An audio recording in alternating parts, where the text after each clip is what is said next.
but the big reason why Will Compton is not going to be there. Baby number 2. Let's give a round of applause to Will Compton and his seed yet again becoming victorious. Congratulations, brother. How do we feel? Girl dad for life, man. For life. As you are listening to this episode, we will be at the hospital. We have a scheduled C-section. We go in at like 8:30 in the morning. Should be coming up probably within a couple hours, I guess, with that. I don't have my hand on the pulse as much as I did with Rue. Baby number 2. That's how we will be in it, bro. We will be in it. Baby number 2 is coming. The family is growing.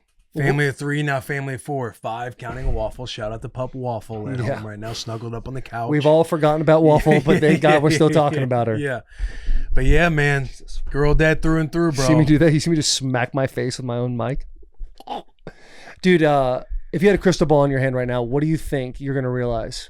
Like, what do you think is going to be like realizing you had more time with just Rue? Is it going to be that...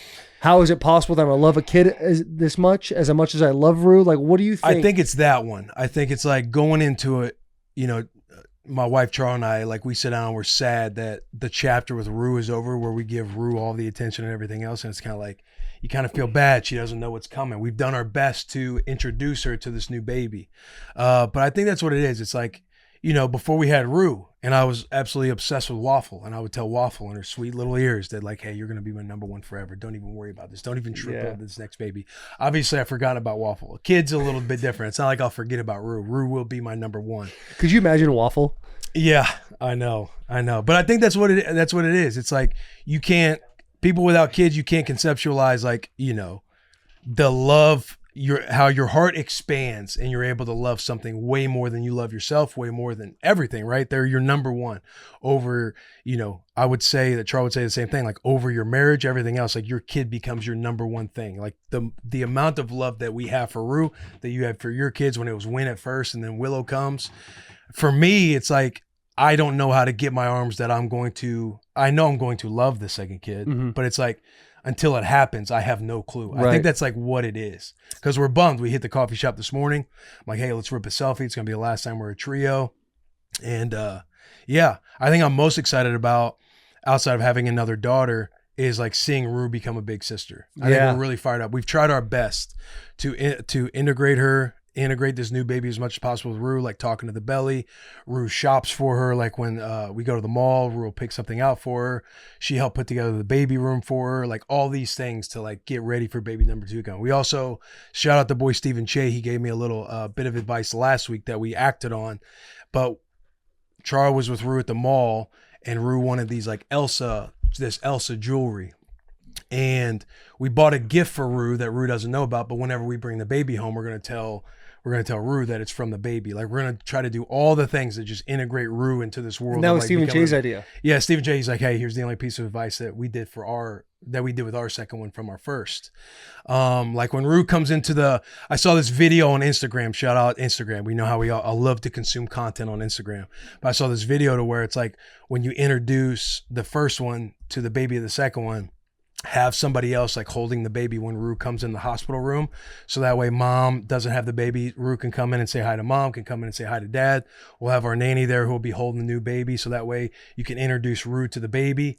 But so that way it's like Rue doesn't come into the world of mom's holding the baby. That was kind of the whole stipulation on it, is like mom's holding the new baby. So in their brain, like their world, I don't know. It's all fascinating stuff. But we're trying everything to make sure we introduce Rue the right way.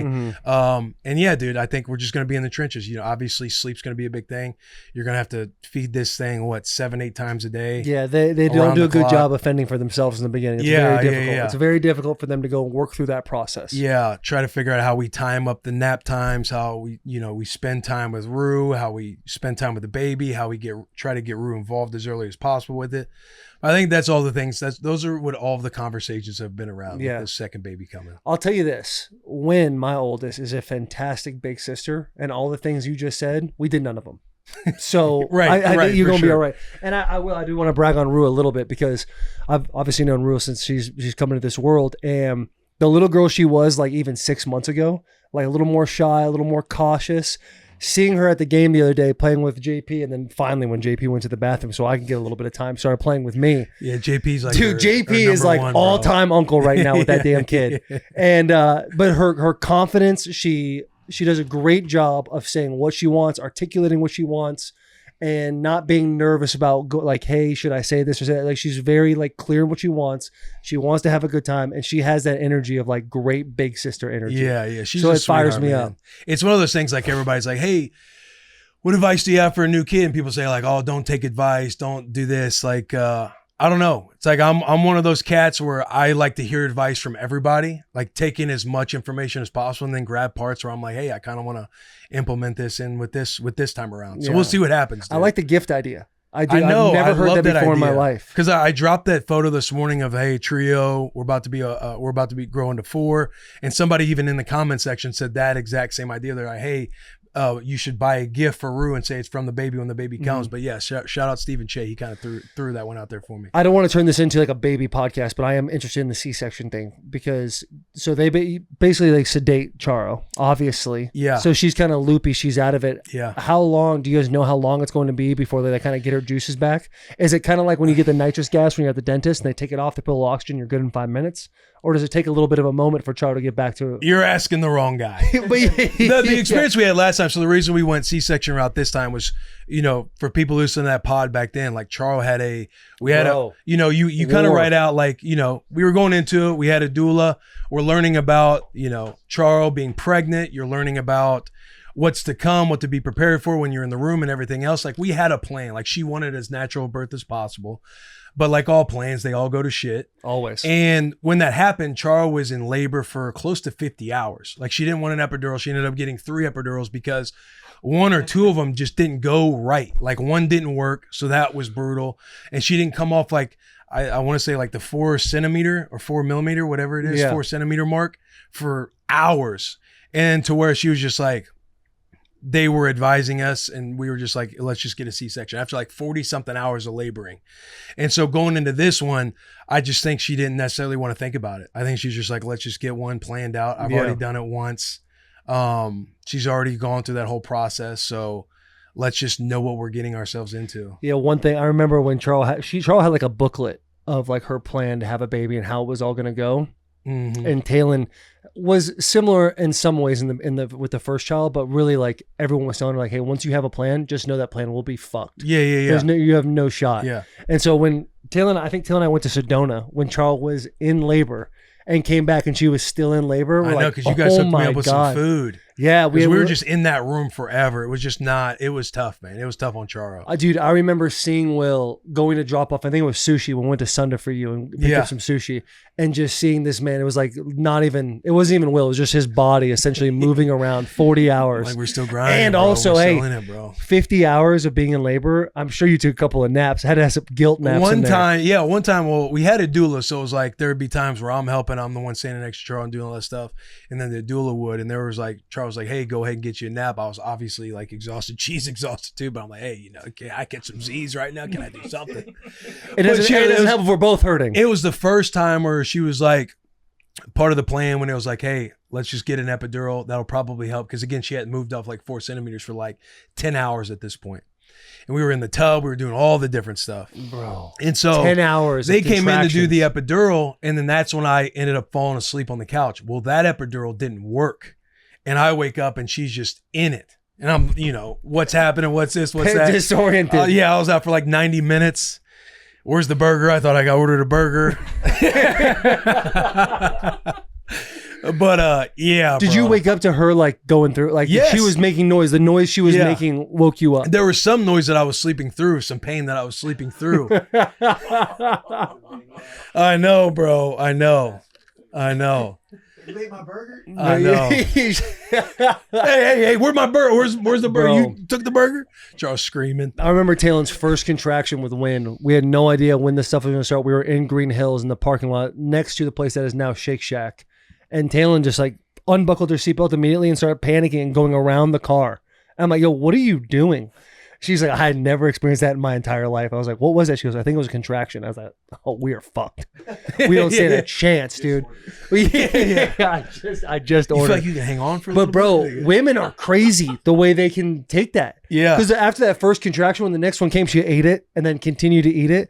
And my whole thing with the epidural is there's probably a whole bunch of science about how, the baby this, baby that. There are no medals. when it comes to having a child. Yeah, there is no like, oh, you're a mom who did it with an epidural. You're a mom who did or did not. It's like, it doesn't fucking matter. Get the thing out healthy. Yeah. And just take the path of least resistance the whole way through. Yeah. And hats off to the women who are able to, labor for only a few hours and it pops out. Fucking breathe it out. It's like you want. Yeah, but hey. You want, if you had the crystal ball, you want it to go a certain way. But if you can't, like, once you experience. You know what I'm thinking? Yeah. That's a crazy thought, but you're talking about the women that can just pop it out, no problem. It's like. What? Might be tougher to get that nut later on. I mean, I don't know. What? I don't know how cervixes work and stuff like that. Oh. Yeah. I don't want to. Yeah. But it's like, the minute you experience the war room, you realize like, hey, whatever path they want to take. Whatever path. Yeah. Go for it. It's a different animal when you're in those walls. Bro. Just think about like Ricky Bobby getting the brakes just getting slammed on. Like, I know that's obviously a movie, but think about people that actually deliver kids. Yeah. Like the dads are just like, oh, I'm going to do this right now. Yeah. I am not equipped. I can't handle that. I can't even change the oil in a car, let alone deliver a child. Yeah. That shit is keep the head up. I know. Bro, they just pop them things out. Back in the old days, they had litters like rabbits. They just fucking, hey, we'll have 10 of them. Hopefully 6 of them make it. And then I'm watching, it's either House of Dragon or Game of Thrones where they're sitting there laboring for days and days. And if it's not a boy, they're like pissed off. You don't know. Yeah. That is crazy. Yeah. I was talking to somebody last night about having boys, and I just thought, I don't know if I want one anymore. I don't know if I want to go down that road. Yeah, are you guys going to? I don't know. No, stop. Talk about your personal life right now. Talk about my personal life? Yeah. My personal life is You're our only shot. No. What do you mean? Okay, you're right. But and also all of them. Yeah. Who knows if any of the boys are getting busy? Yeah, if any of the boys are getting busy back there. But right now, as it stands with us two, like you're the only shot in the near future for a boy. Like now that we're at the end of this pregnancy, it's kind of like how I thought with the first one. Like before we even decided to have kids, we both were like, oh, I'd be sick to have 2, 3 would be awesome.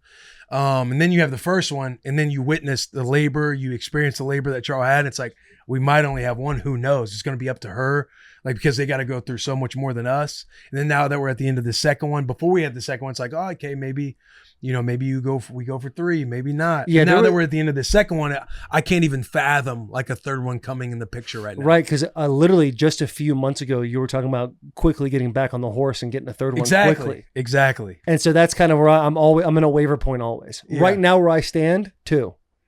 Now we've noticed with the cat being in my life or Christmas lights in my house right now, I don't run my family. Yeah. I am not the pants wearer in my family. So I could be having 4. I have no clue what's going to happen in my life. That's the fun part about being married to Taylor. I don't get to decide. Right.